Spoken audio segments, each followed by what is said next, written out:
Hi folks, it's Ela and I am going to do a video about copying paintings, right? Because when you are going to try and paint something in person like water, that's why I chose this particular picture, there's some anxiousness about, can I do this? Am I going to do a decent job? How do you paint something real? And, using watercolor, how does that physically happen? How do you make it work? And you have to remember that this is all an optical illusion. It's all a bunch of party tricks, and all of these things that we do are things that we have done already in beginning watercolor. So when I look at this, first thing I think is I see an underpainting. There's this kind of beigey color in the background that shows up over and over again, and it's very pale. And we know that with watercolor, if it's pale, it means there's more water mixed in with it. Sargent did sometimes use white paint, but he did not use it in big, large areas, right? He did not do underpaintings with white. He used it in very sparsely for like bright highlights here and there, and I don't see any obvious white in this picture. So, okay, who here remembers? Oh, let's see. Can I find all the examples? All right. We remember this. We remember this, right? We can mix different colors. We can make colors in different concentrations. Here we go. This is what I was looking for. So here it is. Oops, sorry. You can make any color lighter or darker. And you can mix colors together to make whatever colors you need, right? And, right, this is a neutral. This is sort of a brownish color, and maybe you have a brown in your palette, but if you don't, you can make a brown, and you can dilute it till it's the lightness or darkness that you want. So I'm limiting my palette. I'm just using quinacridone, rose, phthalo blue, and transparent yellow. You know these colors if you've taken my class, right? We all know phthalo, that very strong phthalo blue. We all remember that kind of purpley quinacridone rose. Kind of pale, but you can see what it looks like. It makes a purple, but it also makes a good brown. And this is a sort of a dirty transparent yellow. We can make all these colors. These are the colors that I noticed in this painting. And he didn't have these colors. These colors definitely did not exist when John Singer Sargent was painting. And yet we can make something that's good enough. It'll be good enough. It'll be fine. So you make it work. And, it would be interesting to do this painting with different red, yellows, and blues, or different combinations of colors. But this is the version that we're going to do today. And my picture is not going to look exactly like this, but I'm going to learn things from doing this by looking at it carefully and copying what I can see he's doing. So, I've got my underpainting. I did a very pale pencil drawing. I like that this is very loose. So I've got my pencil drawing here, and I mixed a very, very pale beigey brown color that's close to this color in the background that I find all over the place. And I can see there are areas where there's a gap. It's a little bit lighter right here. There isn't any underpainting, so those areas are going to pop. That's good. We want to have some contrast. We want to have lights, mediums, and darks.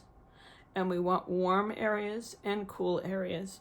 So already we've got kind of a warm area, and we've got some lights there. So I'm going to keep going. I'm going to keep mixing colors and looking at this and working progressively darker and darker. So the next darkest area I would say is this, right? This is too dark. This is going to be closer to the end. This is going to be closer to the end. Anything really dark and concentrated, I'm going to wait till later. But I can go ahead with this blue area. And if I had ultramarine blue, this would be the time to use it. But I'm working with a really limited palette because, I want you guys to be able to do this even if you don't have a ton of colors. So I'm going to make kind of a mock ultramarine blue, by just taking some phthalo blue. We know how strong phthalo blue is. It's not going to act like ultramarine blue. It's still going to act like phthalo blue. It's not going to granulate. It still wants to take over the world. But it's no longer that greenish color. It's now this sort of more purpley color. So it's not as brilliant as ultramarine blue, but you know what? It's good enough. It's going to do what I want over here. Another thing I'm going to say is that oftentimes students freak out when they first do their underpainting or their drawing because not everything looks perfect. I've got lots of back runs here. I've got some pencil that still shows up. And you know what? It's gonna be okay. Because I'm gonna put a bunch of dark paint on top of it. And you're not gonna be too concerned about all this other stuff, right? I mean, if I really wanted to, I can soften this stuff with a brush. But after a while, it's sort of like erasing all over again, where you just keep trying to fix it and keep trying to fix it, and you don't move forward. You're too busy trying to make everything perfect. So we're not going to worry about that. We're just going to keep going. So I'm gonna put this like this. I'm going to look at this and go, okay, this shape is going like here, right? So here's this shape, right? Oop, I'm getting on there. It's curving down like that. And then it's, see, I'm just going to start coloring it in.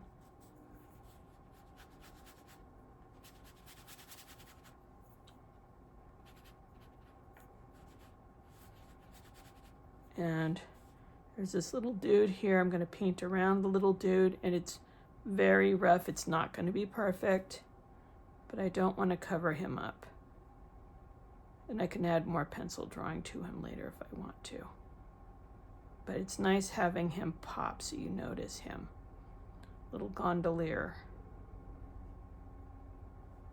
So I know that it's going to go right up to that. So there's got this shadow from a building over here.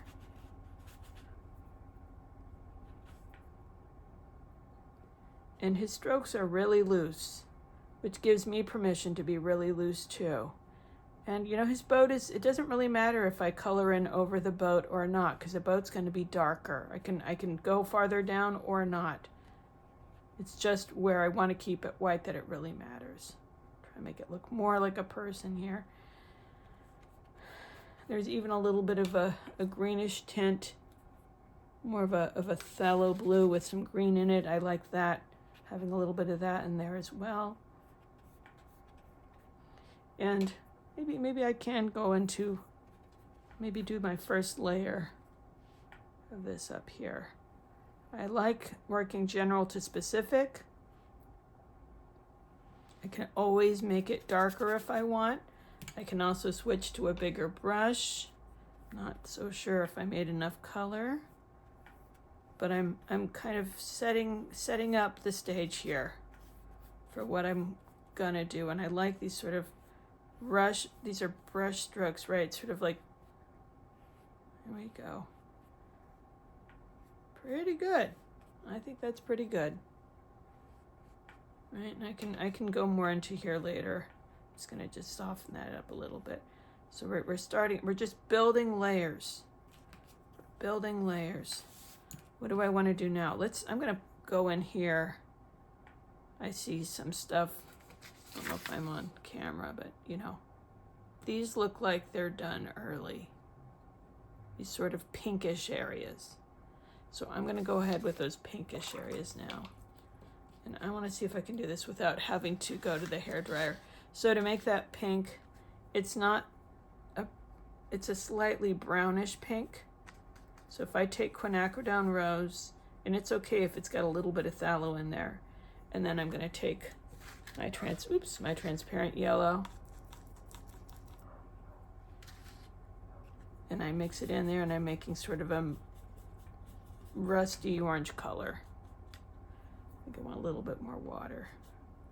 Make it a little bit lighter. And I don't know what it looks like until I put it on the paper. That's pretty good. Maybe even a little bit more red. Putting more red in there. And it's not an exact match, but it's pretty good. So I can go ahead and I like those little, do those little strokes. And his are even looser than mine. That's okay. Right, and he's got a little bit of descriptive drawing in there. I don't even know what he's drawing. Oh, what happens if I go on top? I want this to dry out a little bit more before I do that. I'm just trying to find stuff that I can do while this is still wet.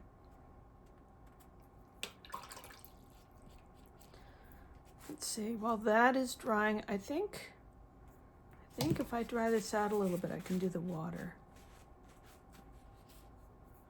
I'm gonna go into the water and I'll let this part up here dry while I do that.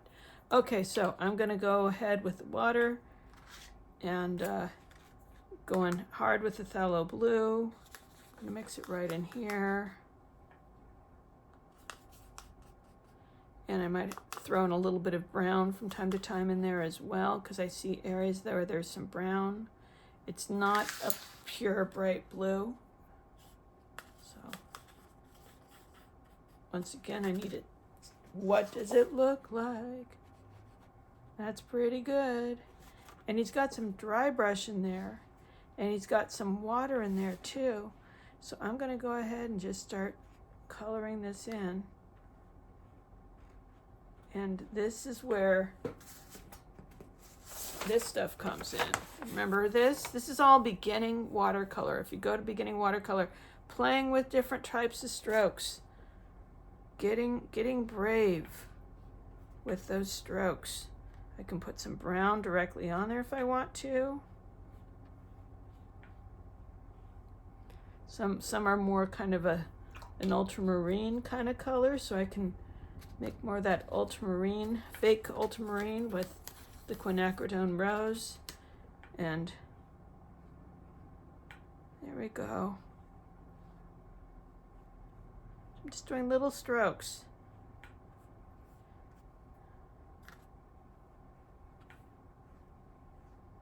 Having fun.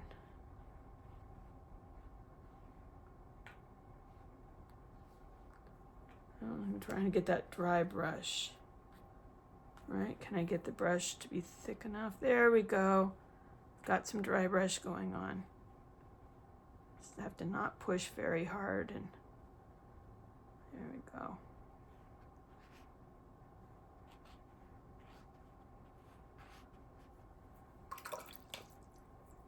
See if I can get more of that weird ultramarine blue that I made.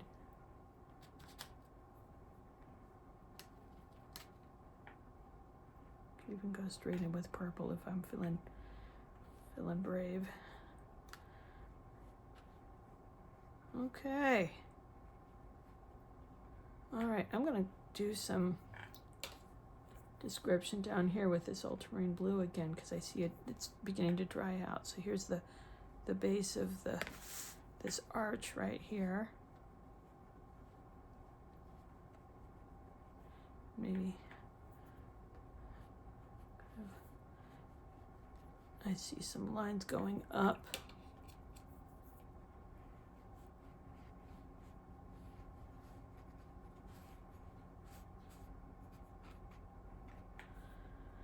And I see some more brown. Let's get some more brown in there.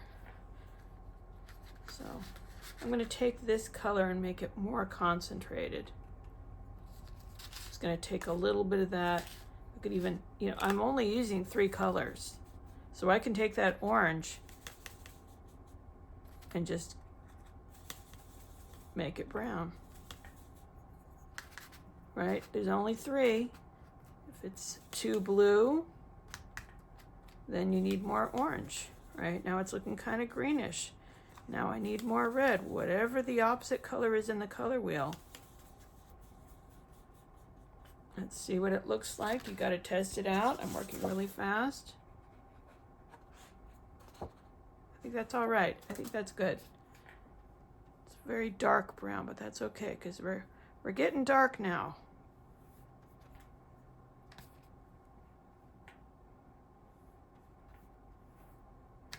We're beginning to put in our dark colors.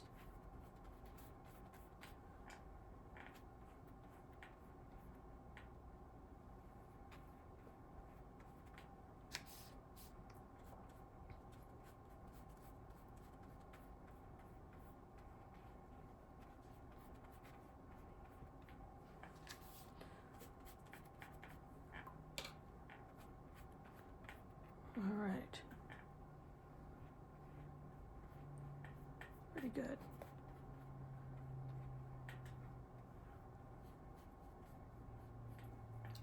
I don't want any hard lines in here. I'm just gonna soften it up with water. Okay. So now this is dry enough that I can go in here, I think. Maybe with more of that same color that I had before that I made. See a brown blob here. It's like this is maybe even a little bit wetter than I realized. Okay, here we go. We're beginning to put that shoreline, not that shoreline, but you know, the edge of where the buildings meet, everything else.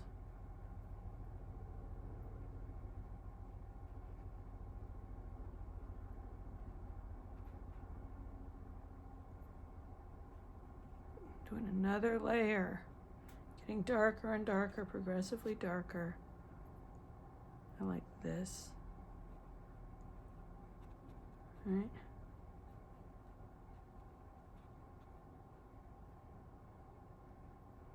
So you can see it's all about building, figuring out when is it the time to do the next layer.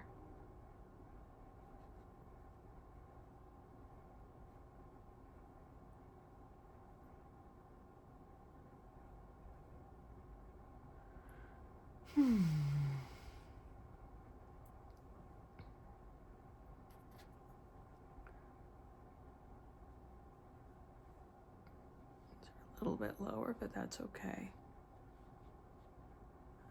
I'm figuring it out. I'm learning something by copying.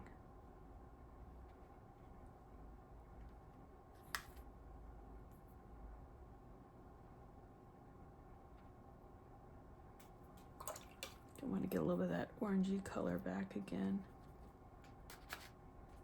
Some areas where I didn't get it before. Maybe a little bit more yellow.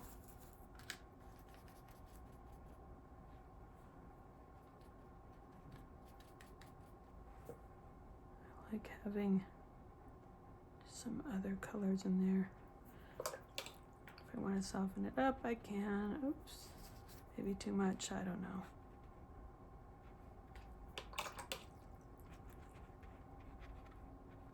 It's kind of messy in there anyway. I kind of like that. Okay. Take it out a little bit. Going back and forth.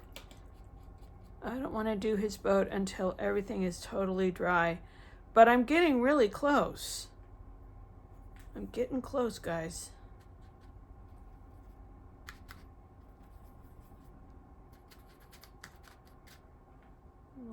Oops. A little blue area over here. There's some more bluey purple over here.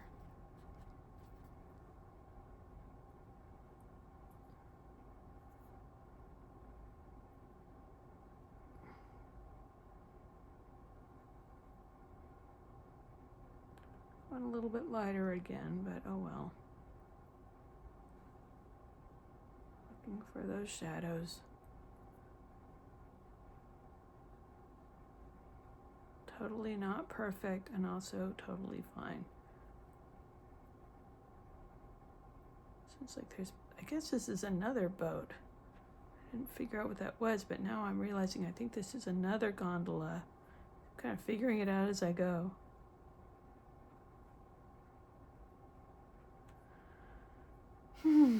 Maybe I can do it. Okay, I'm gonna do this guy right here. I'm gonna do it. Here's the boat. More brown, less blue.